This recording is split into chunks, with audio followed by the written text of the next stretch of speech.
of living and is an internationally renowned peace ambassador and humanitarian leader. His vision of a violence-free, stress-free society through the reawakening of human values has inspired millions to broaden their spheres of responsibility and work towards the betterment of the world. He is engaged in peace negotiations and counseling in conflict zones around the world. His expertise in bringing opposing parties to the negotiating table can be found in countries such as Sri Lanka, Iraq, Colombia, Venezuela, and the Ivory Coast. He will be taking questions from Professor Patatomi on guiding us on how to deal with anxiety arising out of the current lockdown situation. Patatomi is a political economist and professor of entrepreneurship, founder and CEO of the Center for Values in Leadership. He is a fellow of the Institute of Management Consultants of Nigeria and a founding senior member of the faculty of Lagos Business School, Pan-Atlantic University. He is the chairman and chief executive of the Integrated Produce City, as well as executive vice chairman of Smart City Lagos. He has passionately pursued the building of a viable opposition political party in Nigeria with transparent and accountable government. About leadership in these times of uncertainty, these times of crisis of a global proportion that people have never experienced, what are the most important attributes for people who are offering leadership to people at this time? What should they be doing to help people have both mental, physical, spiritual balance and a sense of hope for the future? Yeah, the world is passing through very tough time now, and there is anxiety, and in lockdown people are feeling frustrated, and lot of domestic issues are coming up in the world scenario now. I think this is the time that we all have to look within and see that that we will be able to get over this very, very, very tough time. That inner confidence has to be invoked. For that you need inner strength.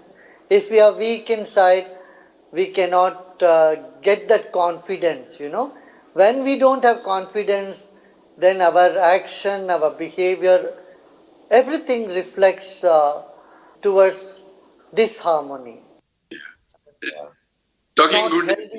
Not healthy attitudes rise out of it. So it is very important that people should know that this is a passing phase, and our world have gone through many such tough times. Just imagine what happened in 2003 in Iraq. It was a war and people were very uncertain. Even post-war, it took them several years to get back on their feet. What happened after World War II? Germany and Japan, they were all razed to ground, but it came back, bounced back. The power of resilience is with us. So we must believe that we will be able to overcome this crisis. That valor and that recognition of inner strength can help us to go through this tough time. Yes. Yes, Gurudev, related to that is human cooperation.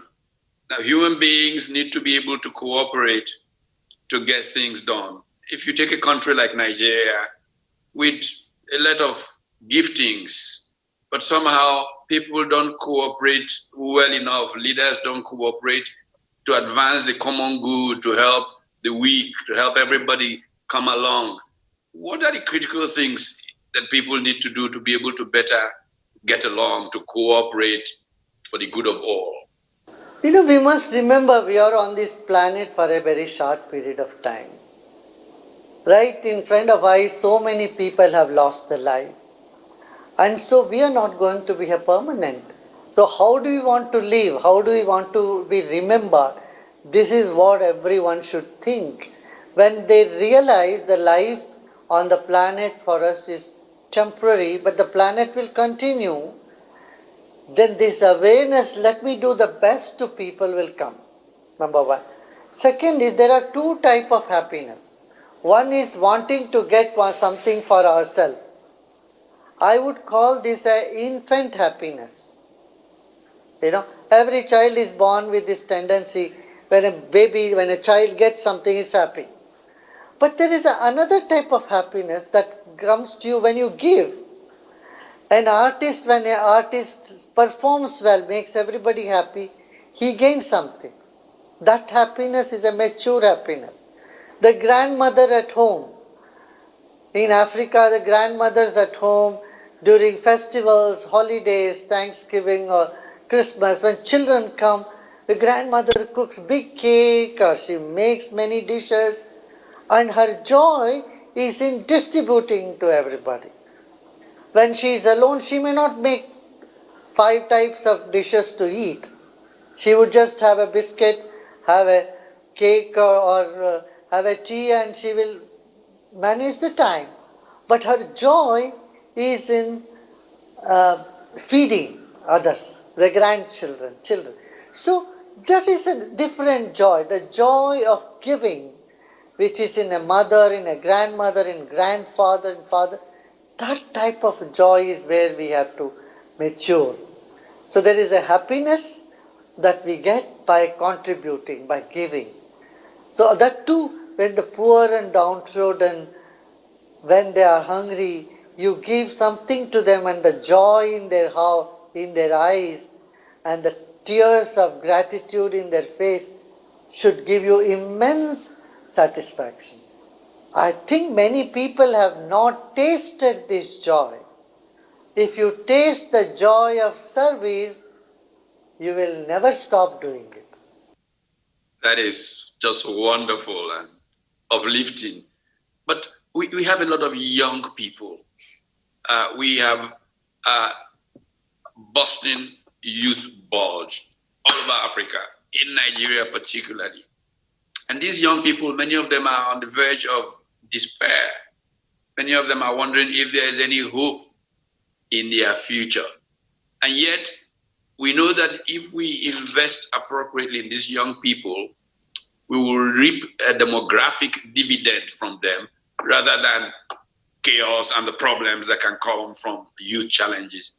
Gurudev, how can you counsel that we engage these young people so that we can bring out these giftings in them for the good of society? Yeah, it's a very valid, very good question. Thank you for asking me this. Young people have enthusiasm in them. They have a lot of energy.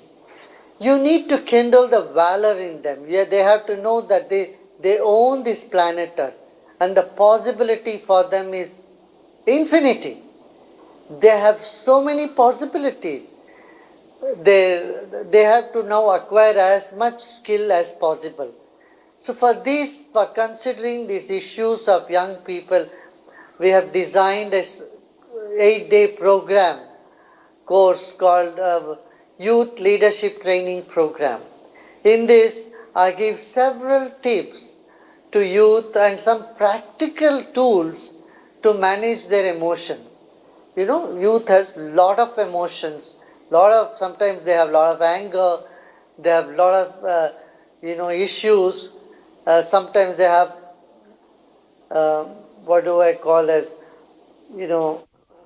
hesitation to express themselves.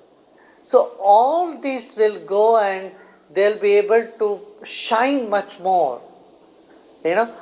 Bring out their hidden talents. I see every youth is a treasure house of talents.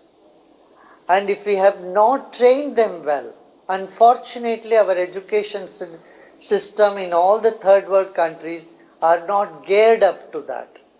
They don't bring about the best talents in our youth. Generally, there are some exceptions. But this is something we need to attend to. Help them to help themselves. And African youths have rhythm in their beat. They have rhythm in their life, I think, and they have the dedication too, if they can bring these two things together, on one hand, enhance their skill, another hand, make them more sensitive and sensible for the world scenario. Get them out of that small mindedness, living in a small well. Make them understand, look, the ocean is in front of you. Why are you sitting in a small pond? I'm sure they will right away jump into it, jump into the ocean. Yes, that's wonderful, Gurudev. Again, still with young people in this age of technology, many of them are caught up in all these technologies that sometimes prevent them from using their best inner strengths, if you will. They are held hostage by one app or the other, and all of that.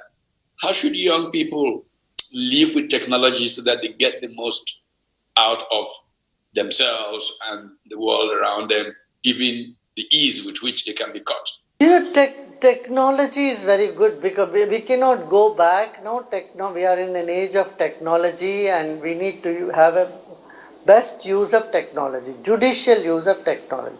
At the same time, don't let technology use you. Don't get addicted to it. So then you will lose your own talents, your own power, your own inner strength.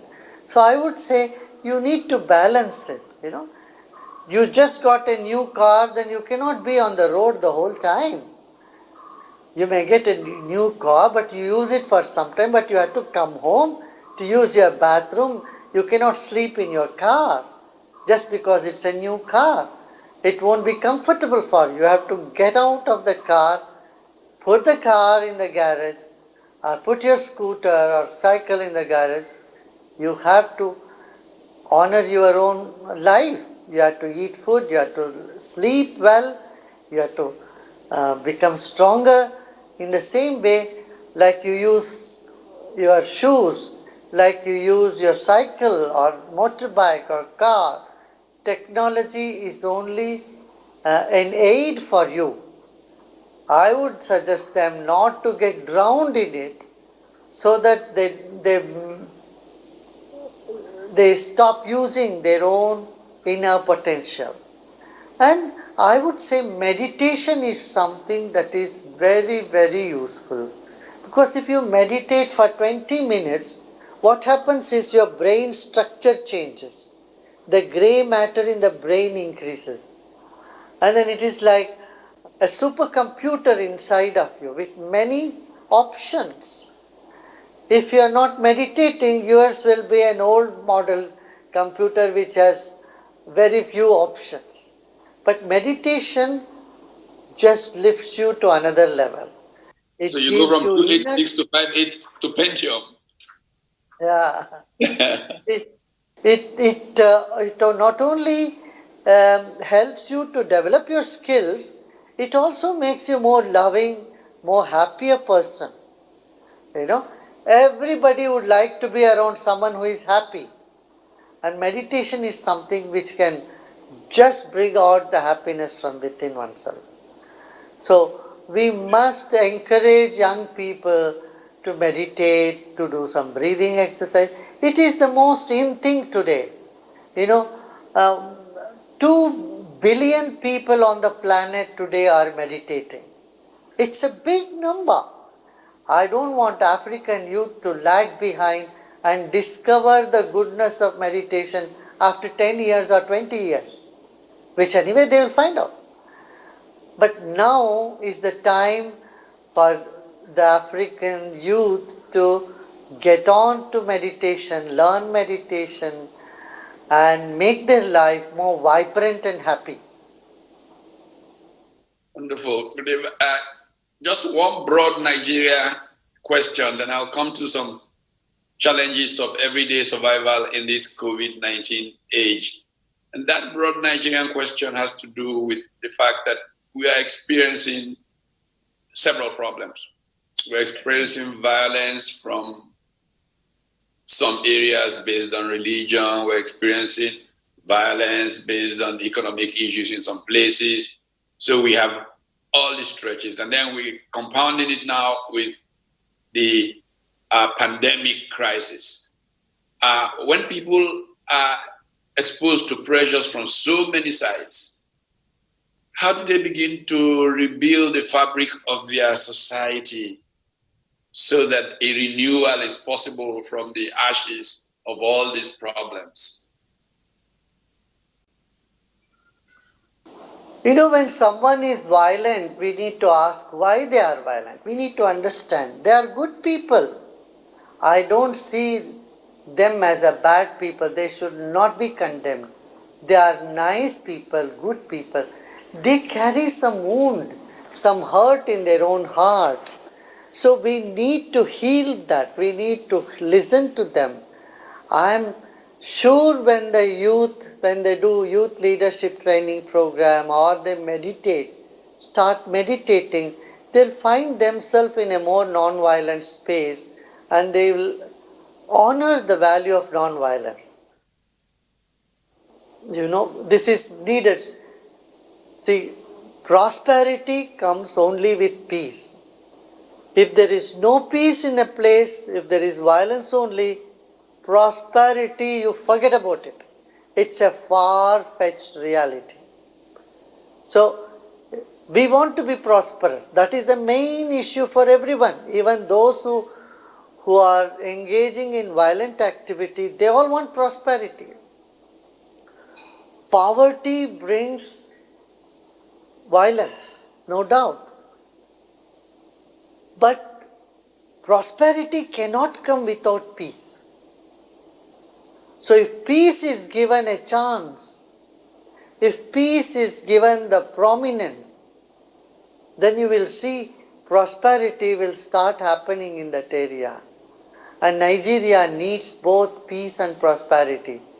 And I wish you all and you have all been doing such good work, and I am always there, and I would recommend everyone, young and old, to learn meditation and do meditation, and this will definitely help their life in unimaginable ways.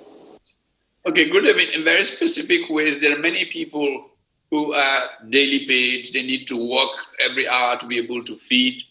And during these lockdowns, they can't get an income. And so they are very, very anxious. They have fear. What would be your advice to people in that kind of position? This is a problem worldwide. Here in India, we fed 43 million people in a country of 130 million people. 1.3 billion people. Our organization itself has helped to collect food and distribute to all those who cannot afford. So same in Nigeria also. I think all those who can afford to take a little cut, and if each one help two other people out there to get over this period, just this period, and of course I am sure government would be doing something, giving food to people. If not, the society, the public can join together, and we stand with daily wage workers is a slogan I had given. So we can continue that in Nigeria and help all those people who have no work. They have to sit at home and help them with the meal for the lockdown period. This will not continue for too long. It's a few weeks or a couple of months. But later, during this time, I'm sure people will come out and help them. And I encourage everyone to help each other, and especially the poor, those who go hungry. We must see that they get a square meal. Yeah? Right. In this period when they are locked down, when all of us are locked down, what is the best way for one to engage oneself during lockdown? Have you? When you are locked down, I would say you can do an online workshop of happiness program. We conduct many happiness programs during lockdown. I would like everyone to join and meditate, do some breathing exercise, do some long deep breaths. Also, in the food habit, I would request everybody to stop using white sugar, because white sugar brings down the immunity in the body by 50%. So we should stop using white sugar, instead use honey or raw sugar, which is jaggery, with brown sugar is okay. So in the West, and the scientists approved white sugar as a white poison. So we should stay away from that and definitely take some lime or lemon and vitamin C, which would boost. Turmeric is very good. It is antiviral. It has antiviral properties. Turmeric with a little black pepper. So these are the things that one can use during this time. And think of something creative and learn more things. Learn music, learn languages. This is the time for learning. Wonderful, very nice being with you, and I really enjoyed speaking to you and to the whole of Nigerian population through you, and I wish them all the best in their life, and let's hope we will have a better post-COVID world in the coming years. Thank you, Gurudev. I was hoping that they would do some meditation. Meditation, I think it will take 15-20 minutes. We will send you one meditation that you All right. Gurudev, can you talk a little about how to meditate? Because when people are not exposed to meditation, 2 minutes maybe. Often people, when we think of meditation, we think it is concentration. In fact, meditation is not concentration. Meditation is relaxing. Like you hold a fist. How long can you hold the fist tight? You have to let go sometimes. Like you letting go your fist, you let go your attention. You are focusing your attention on this or that. Now you simply let go your focus and relax. And the deep relaxation is what meditation is all about. So I guide everyone through a short meditation wherein you sit comfortably easily, you close your eyes, you can sit comfortably wherever you feel comfortable. Close your eyes and then take a deep breath in and let go. And any thoughts that come, you just let those thoughts come. We don't chase the bad thoughts away, we don't hold on to good thoughts. Whatever thoughts are coming, we just let them come and pass by. And we stay still and relaxed and keep relaxing both our body and our mind. It's a very simple process. Once you learn, you can practice it every day, twice a day. You feel so good with that. We'll do it. I'll send you how we can do a meditation. They can log on onto our websites and do it. Thank you, Gurudev.